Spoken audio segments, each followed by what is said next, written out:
Bismillahirrahmanirrahim. Bismillahi walhamdulillah wassalatu wassalamu ala Rasulillah Sayyidina Muhammad wa ala alihi wa sahbihi wa mawala. Rabbi shrah li sadri wa yassir li amri wahlul 'uqdatam min lisani yafqahu qawli. Allahumma aftah alaina hikmataka wanshur alaina min khazaini bi rahmatika ya arhamar rahimin. Amin. Assalamualaikum warahmatullahi taala wabarakatuh. Apa khabar sina pendengar sekalian, muslimin dan muslimat, hadirin dan hadirat yang berbahagia?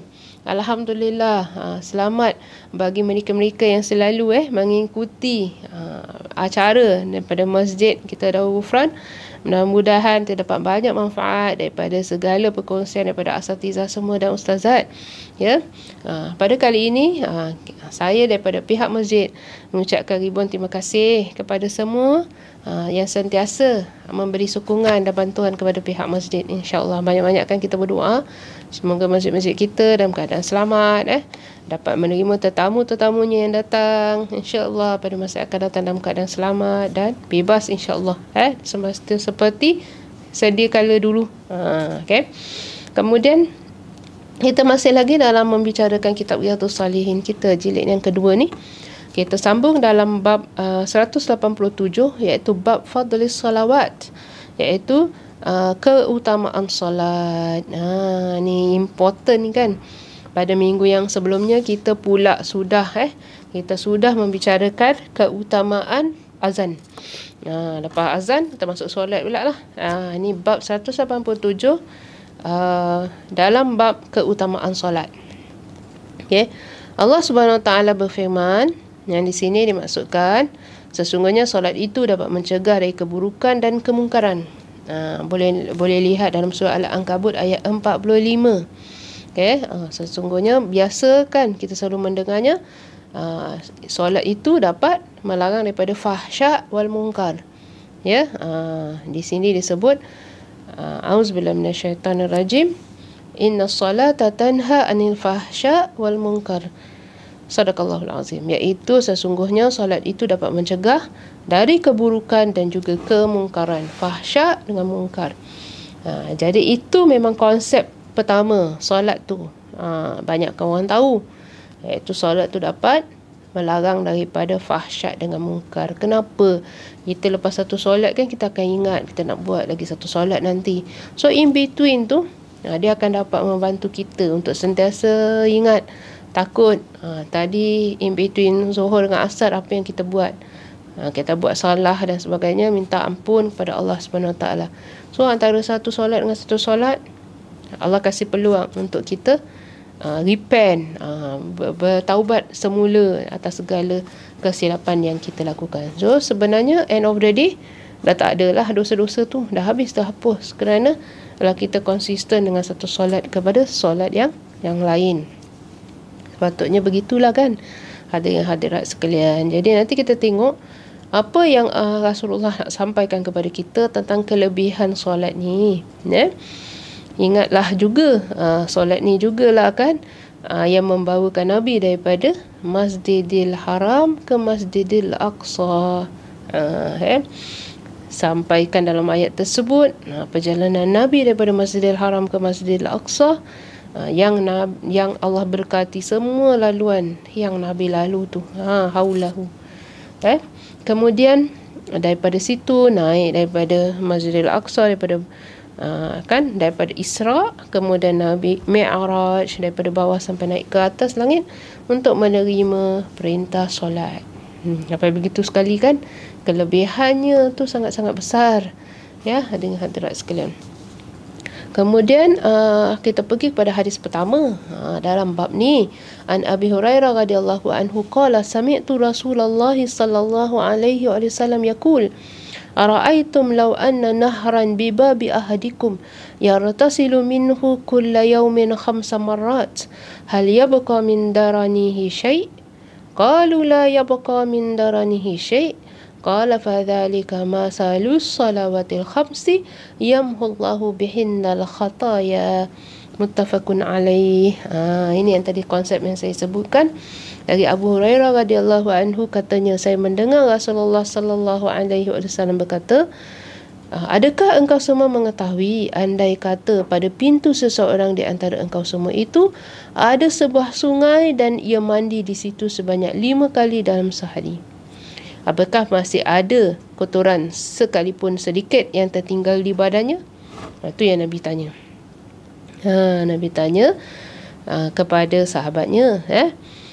Kata Abu Hurairah, dia mendengar Nabi berkata, Nabi bersabda, adakah engkau semua mengetahui andai kata pada pintu seorang yang engkau semua ada, yang engkau semua berada tu, maknanya kita semua, depan kita ada satu pintu, ada sebuah sungai dan ia mandi di situ sebanyak 5 kali dalam sehari.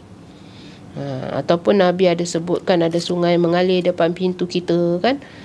So mengalir aja. Ataupun dia mengalir, dia membersihkan satu hari sebanyak 5 kali. Apakah masih ada kotoran sekalipun sekalipun sedikit yang tertinggal di badannya kalau dia mandi sebanyak 5 kali sehari? Ataupun ada kotoran tu depan pintu tu dihanyutkan oleh sungai tersebut sebanyak 5 kali sehari. Adakah akan ada kotoran yang masih tertinggal di situ? Demikian itulah perumpamaan solat 5 waktu. Dengan mengerjakan semua itu, Allah akan menghapuskan semua kesalahan. Setiap kali kita ambil wuduk, kesalahan lagi hapus sama yang jatuh tu. Sebab itu bila kita ambil wuduk, kalau kita pakai spray pun, make sure lah kita spray dengan betul-betul sampai air menitik.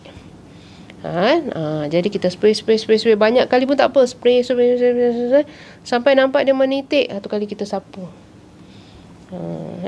Nawaitu raf'al hadasil asrar lillahi ta'ala, saja menghilangkan hadas kecil kerana Allah Ta'ala, tapi nak mesti menitis. Jadi dia turun segala kesalahan kan, air menitis gitu kan, menitis, spray sampai itu menitis, kita sapu. Begitu. Jadi bila ambil wuduk aja sudah menghapuskan banyak kesilapan, kesalahan tu. Itu je konsepnya. Masuk solat lagi. Kemudian daripada satu solat ke satu solat kita tunggu. Ada orang yang menjaga wuduknya.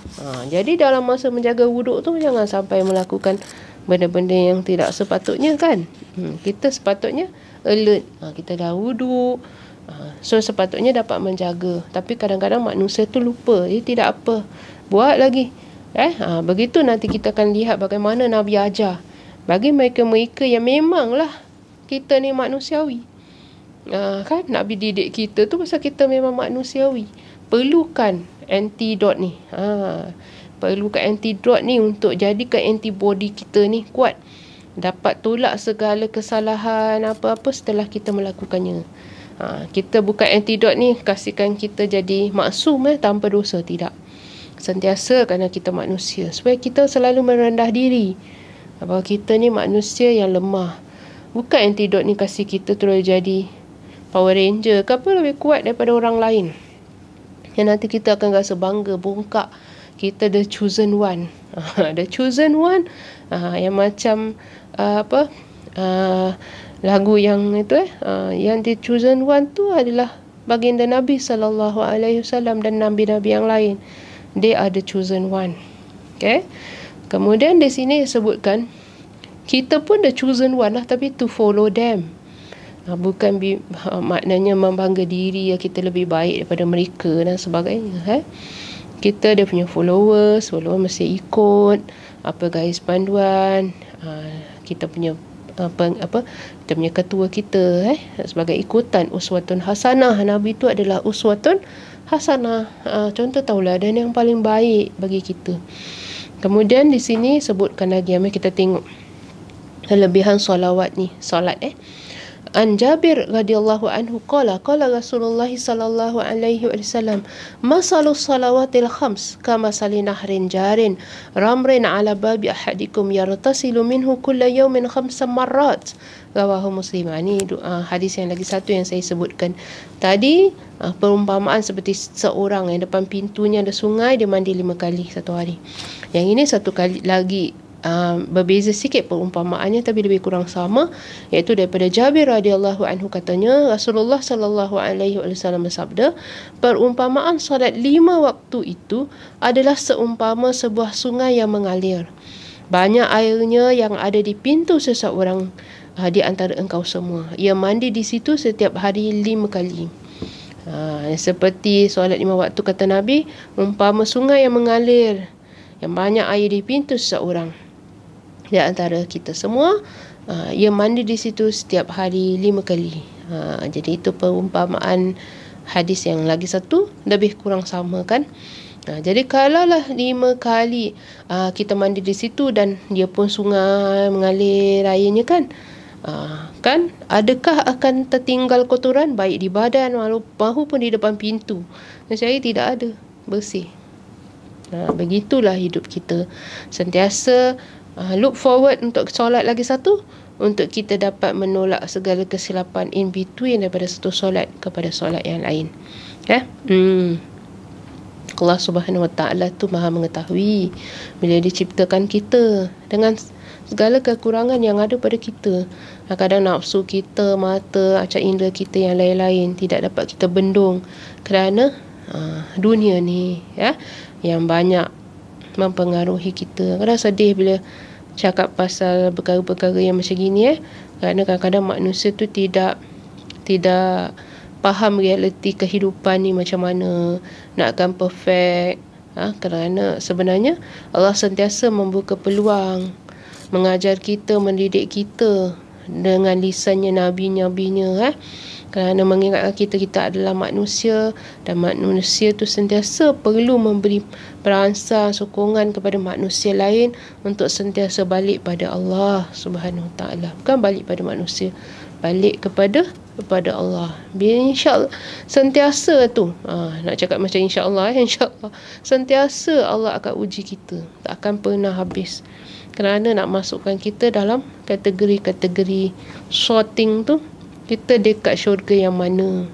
Na'udzubillah, bukan ke neraka yang mana, tapi ke syurga yang mana, insya-Allah.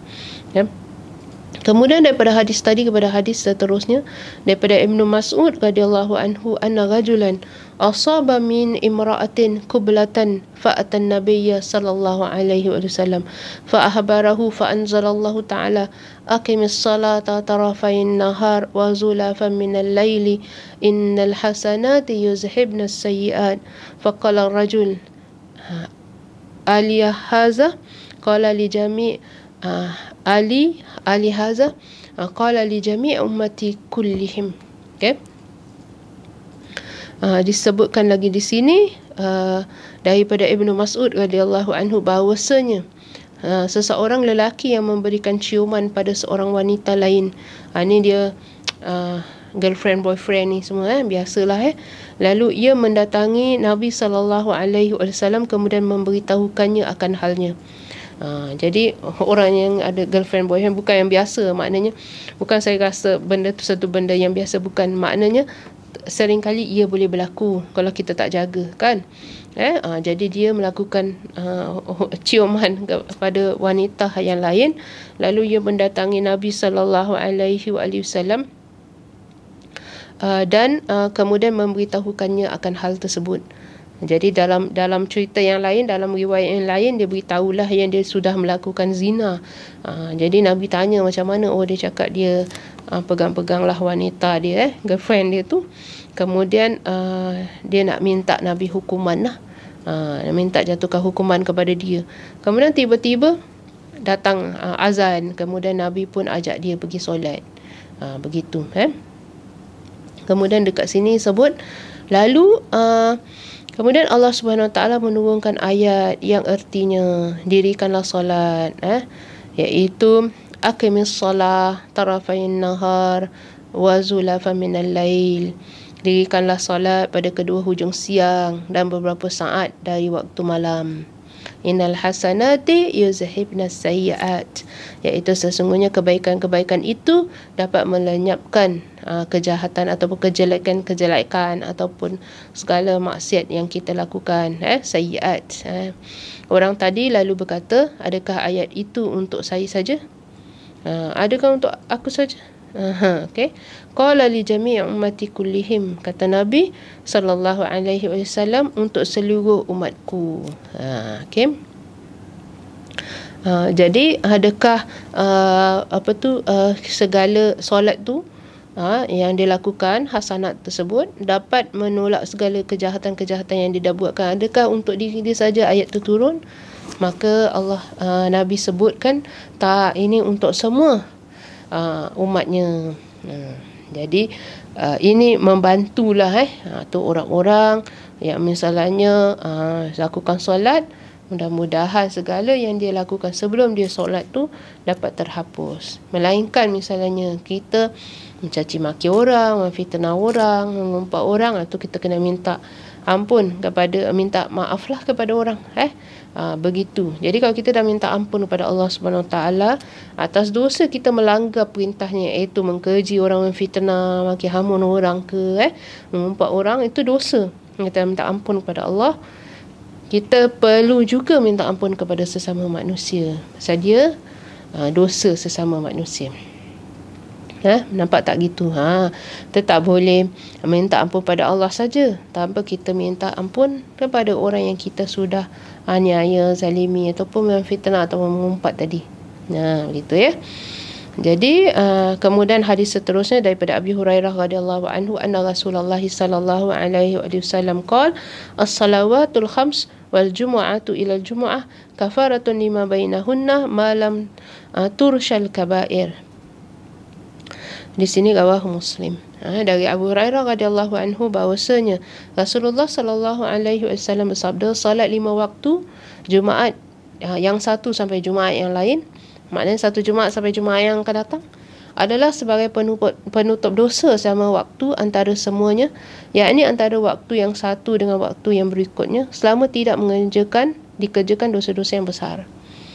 Jadi antara satu solat kepada satu solat, penghapus tengah-tengah dosa.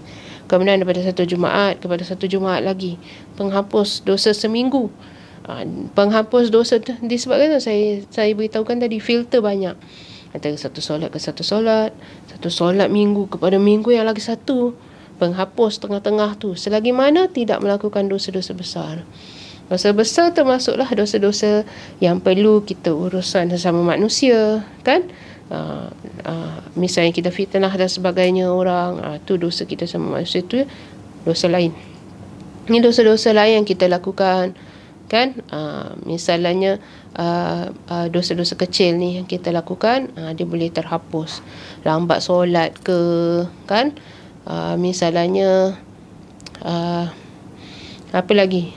Dosa-dosa misalnya dosa-dosa yang tak terhapus dengan cara begitu, mesti bertaubat kepada Allah Subhanahu Wa Taala, taubatan nasuha, tu dosa-dosa besar.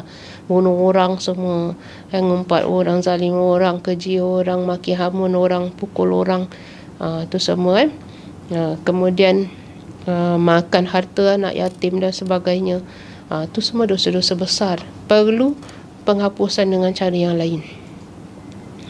Misalnya tadi dia tak sampai lakukan perzinahan, dia misalkan pegang ke apa, boyfriend girlfriend ini, itu boleh terhapus dengan dosa tadi. Kemudian mungkin sepatutnya kena datang secepatnya kerja dan sebagainya, lengah tu pun berdosa juga, tidak menjalankan amanah tu kan. Tapi kita tak lakukan kepada orang lain, kita berlengah-lengah, tunggu minum air ke apalah, lambat-lambat, tu adalah dosa juga. Mudah-mudahan lagi satu solat kepada solat tu dapat menghapuskan dosa tengah-tengah kita tadi, Kemudian dosa kita membuang masa misalnya, itu pun dosa juga, buang masa, tak buat apa-apa, duduk diam je tengok TV dan sebagainya, sampai satu hari begitu. Mudah-mudahan antara satu solat dengan satu solat tu dapat hapuskan dosa dia yang buang-buang masa tu. Kemudian hadis seterusnya daripada Uthman bin Affan radhiyallahu anhu qala sami'tu Rasulullah sallallahu alaihi wasallam yaqul ma min mri'in muslim tahduruhu salatun maktubah fayuhsina wudu'aha wa khushu'aha wa ruku'aha illa kanat kaffaratan lima qablaha min adh-dhunubi ma lam tu'ta kabira wa dhalika dahra kullah. Rawahu Muslim.